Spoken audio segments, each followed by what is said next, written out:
Chapter 3। अब तक अरन अपनी जगह से खड़े हो सामने खड़े लड़के की आंखों में आंखें डाल कॉन्फिडेंटली आत्मविश्वासी मुस्कान के साथ कहता है, तो निकाल दो, रोका किसने है मिस्टर विवान वशिष्ठ। अब आगे। विवान ये सुन अपनी मुठिया कस लेता है। उसके हाथों की नसें फड़फड़ाने लगी थी।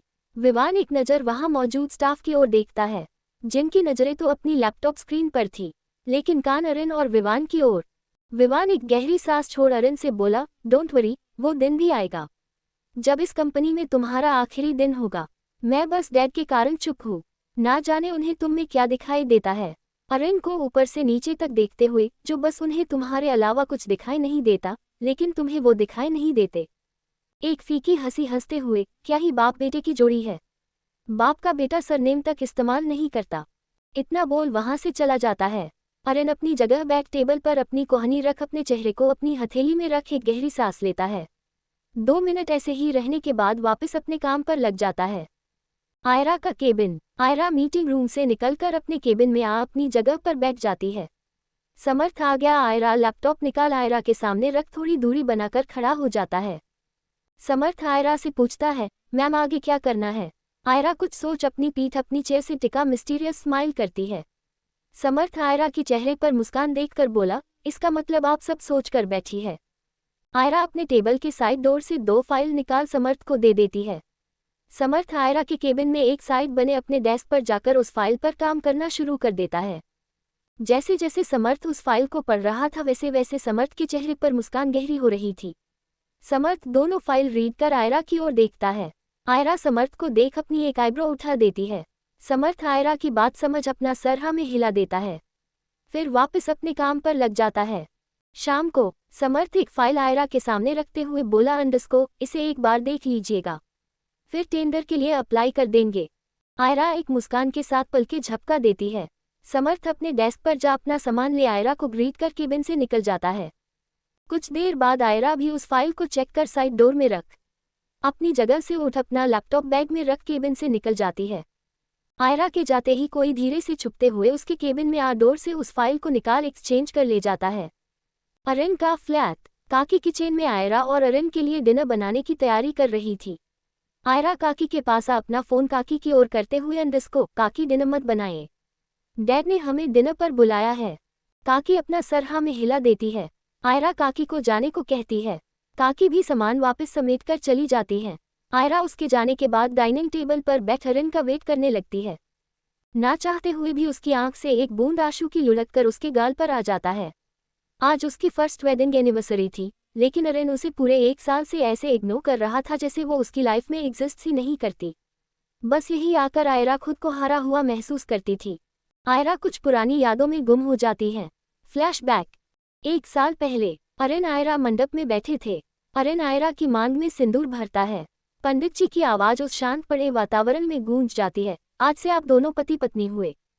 अगले ही पल अरन अपनी जगह से उठ अपना सेहरा हटा वही मंडप में छोड़, आयरा को भी वही मंडप में छोड़ तेज कदमों से मैरिज हॉल से निकल बाहर चला जाता है। वहां मौजूद सभी हैरानी से अरन को देख रहे थे। आदित्य रॉय आयरा के पास जाकर पंजों के बल बैठ उसके सर पर हाथ रख अपनी नम आंखें भीगे गले से कहते हैं, मुझे माफ कर देना बेटा, ये सब मेरी वजह से हो रहा है। आयरा नम आंखों से शून्य में देख रही थी। Flashback and. दरवाजे के खुलने की आवाज से आयरा अपने ख्यालों की दुनिया से बाहर आती है। आयरा दरवाजे की ओर मुड़कर देखती है, जहां अरन अपने हाथ में कुछ फाइल लिए अंदर आ दरवाजा बंद कर लिविंग एरिया में टेबल पर उन फाइल्स को रख सोफे पर पीठ टिका आंखें बंद कर बैठ जाता है। आयरा एक गहरी सांस ले अरन के पास आ उसके शोल्डर पर हाथ रख हल्का सा हिलाती है। आयरा का हाथ महसूस होते ही अरन अपनी आंखें खोल आयरा की ओर देखता है। आयरा अपने फोन में कुछ टाइप कर अरन की ओर बढ़ा देती है, जिसमें लिखा था, डैड ने डिनर पर बुलाया है। अरन ये देख एक गहरी सांस लेते हुए कहता है, तुम चली जान, मुझे काम है। आयरा फिर से कुछ टाइप कर अरन की ओर करती है, फिर अपने डैड को खुद से फोन करके मना कर दो। अरन छोटी नजरें कर आयरा की ओर देखता है, लेकिन अरन कुछ कहता इससे पहले ही आयरा अपने रूम में चली जाती है। आयरा अपने रूम में जा सोफे पर बैठ लैपटॉप में अपना काम करने लग जाती है। दूसरी ओर अरन अपने रूम में इधर से उधर चक्कर लगा रहा था। तभी उसका फोन रिंग होता है। अरन साइड टेबल पर रखे अपने फोन को उठाकर चेक करता है, जिस पर मिस्टर वशिष्ठ नाम शो हो रहा था। अरन एक गहरी सांस ले उस फोन को अटेंड करता है।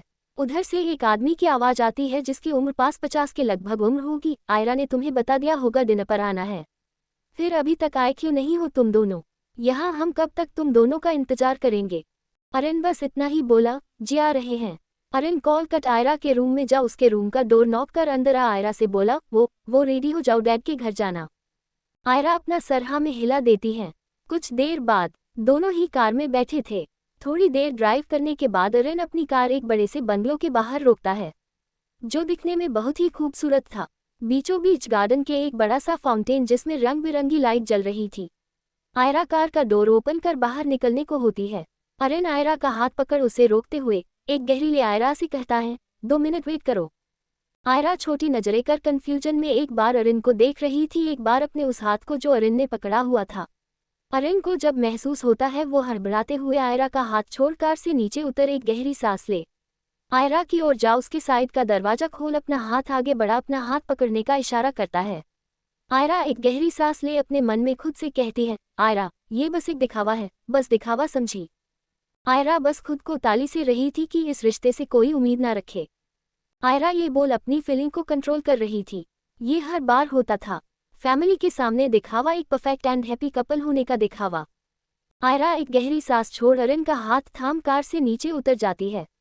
आयरा ने बेबी पिंक कलर की साड़ी, अरिन ने व्हाइट कलर की शर्ट ब्लैक पैंट पहनी हुई थी। दोनों ही एक साथ खड़े मेड फॉर ईच अदर लग रहे थे। आयरा अरिन की बाजू थाम, दोनों ही अपने स्टेप मैच कर कपल वॉक करते हुए अंदर की ओर चले जाते हैं। अंदर जैसे ही दोनों मेन गेट से एंट्री करते हैं, सभी जोर से चिल्लाते हैं, हैप्पी मैरिज एनिवर्सरी। एक तेज आवाज के साथ सेलिब्रेशन होता है, साथ ही हॉल की लाइट भी ऑन हो जाती है। अरिन आयरा के सामने उन दोनों के फैमिली मेंबर मौजूद थे, जो उन्हें घेर कर खड़े हो जाते हैं। एक लड़की 22 साल की अरिन को गले लगाकर कहती है, हैप्पी एनिवर्सरी ब्रो, फाइनली आज आप आ ही गए। हम कब से पार्टी स्टार्ट करने के लिए आप दोनों का वेट कर रहे थे। पार्टी का नाम सुनते ही अरिन की माथे की नसें सिकुड़ जाती है। अरिन फैमिली के पीछे देखता है जहां बहुत से लोग मौजूद थे। बस ये देख अरिन उस लड़की को खुद से झटके के साथ दूर कर अपने कदम वापस कर तेजी के साथ घर से बाहर निकल जाता है। सभी हैरानी से अरिन को देख रहे थे, किसी को भी अरिन का यूं वापस जाना कुछ समझ नहीं आता। मिस्टर वशिष्ठ सभी को नॉर्मल रहने का इशारा कर अरिन के पीछे बाहर चले जाते हैं। अरिन अपनी कार तक ही पहुंचा था कि पीछे से मिस्टर वशिष्ठ की आवाज सुन अपनी जगह अपनी कमर पर हाथ रख खड़ा हो जाता है।